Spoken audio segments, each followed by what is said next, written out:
It is an honor to join you all this afternoon on behalf of the hundreds of DACA men educators, school support staff, healthcare professionals that we represent throughout the country. But it's particular on behalf of the 3 brave AFT members who are represented in this lawsuit. 20,000 immigrants, youth, has lost protection from DACA since the announcement to the end of the program was made on September 5th. Many immigrants, youth, live in constant fear of ICE will detain or deport them. That fear keeps many immigrant youth from renewing their DACA because there's nothing to prevent a rogue ICE agent from targeting them. Federal district courts in California and New York have blocked ending the DACA program, and we expect nothing less from the district court here in the District of Columbia. The immigrant youth covered by DACA come from all corners of the world. They are woven into our community. They are learning in, they're working in, they're defending and contributing to the only country they have ever known. They are meeting critical community needs as first responders, as teachers, school support personnel, faculty, grassroots organizers, and contributing to our communities. They are union activists like Leanne, a paraprofessional in the New York City Public School, who was born in Trinidad, Tobago, and like Errol, a Spanish teacher in August, Texas, and Jessica, an RN in Central Washington Hospital, and there are 300 of similar stories in our union. As a union, we fight our values. We care about protecting all our children and giving them an opportunity to reach their potential. We stand up for what is right. One of AFT core values is fight against hatred and bigotry, and we'll continue to fight to protect and support our undocumented students and their family. Every day, children go to school with gripping fear because of their immigrant status. Children should be free to learn, to live without fear. Heartless immigration policy robbed them of that freedom.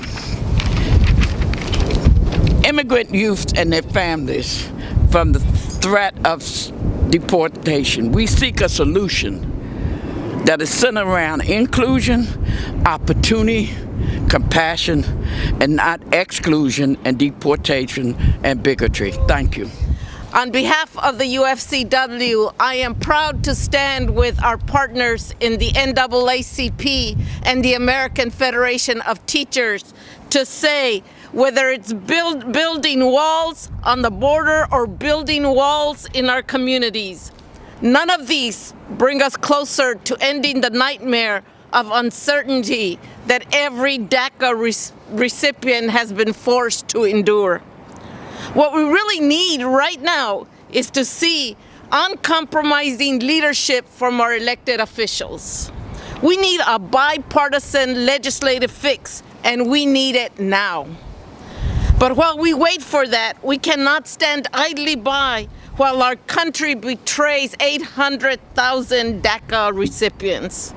We are outside this courthouse today because no matter one's politics or who's in the White House, every person in this country deserves due process. It is wrong for the government to bend the rules and the procedures. Doing so jeopardizes the rights and freedoms of every American in this country. Court decisions are not legislative solutions, but they are critical opportunities to keep the voices of those stuck in limbo echoing loudly through the halls of power. We won't wait. We won't rest. We will only grow louder until justice is served. The UFCW union family understands the incredible value these young professionals, these young workers, these young students bring to our communities and to our country. whether they work in department stores, supermarkets, or meatpacking plants. All of them love this country and make our country, our society stronger. Know that we are making this part of a groundswell in the streets, in the courts, and in Congress. Our message is clear.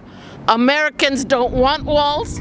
We want a pathway to citizenship for DACA recipients, for TPS recipients, for everyone the administration has thrown into chaos with their callousness.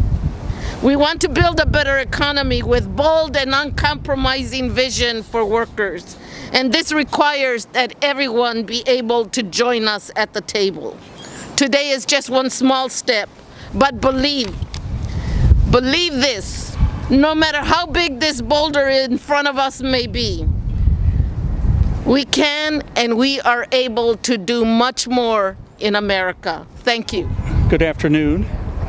We just concluded a hearing before the U.S. District Court here in Washington, in which the NAACP, the American Federation of Teachers, the United Food and Commercial Workers, Princeton University, and Microsoft Corporation joined together to challenge the Department of Homeland Security's efforts to repeal the Deferred Action for Children program that has deferred deportation proceedings for undocumented children who have come to this country over the last several years.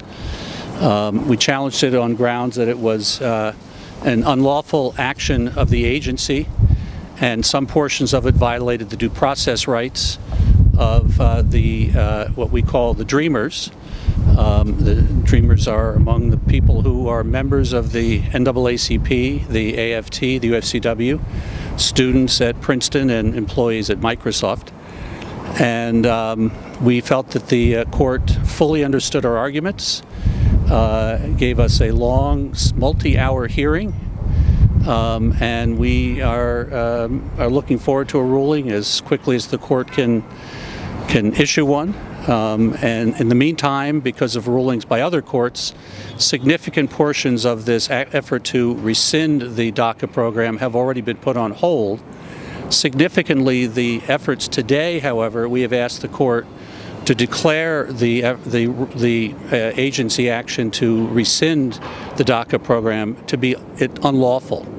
In effect, to force the agency to have to start over if it wishes to actually try to remove the Dreamers, and in doing so to follow the proper procedures and take action that will ensure that it considers the impact of any removal program on the lives of these hundreds of thousands of people who have undertaken very successful careers and education and developed families and have become very prominent and well-accepted members of our society before it can take any action like this. So we are hopeful that the court it's certainly going to consider arguments. We're hopeful the court will proceed in that direction, but we have to await a ruling from the court to hear how it rules.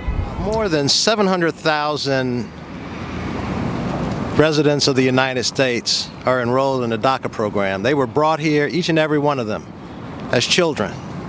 They had no legal culpability for being brought here, but once here, they tried to participate as best they could in the American dream. Many of those are NAACP members. The NAACP believes that when the government promised these individuals that they could come out of the shadows, that they could obtain work authorization, that they could travel, that those promises should be honored. But with the stroke of a pen, the current administration decided to rescind DACA. We believe that that rescission was unlawful. We engaged counsel to present arguments to the court. Those arguments were heard today, and we believe that the court understands the arguments. The court is grappling with the arguments, and I think trying to reach a just result. The NAACP will fight injustice wherever it occurs, and in this case we believe that the government's decision to renege on promises that it made to hundreds of thousands of people who are here as our neighbors, who are working, who are going to school, who are not in trouble with the law, we believe that rescission of the program under those circumstances is just untenable. Thank you.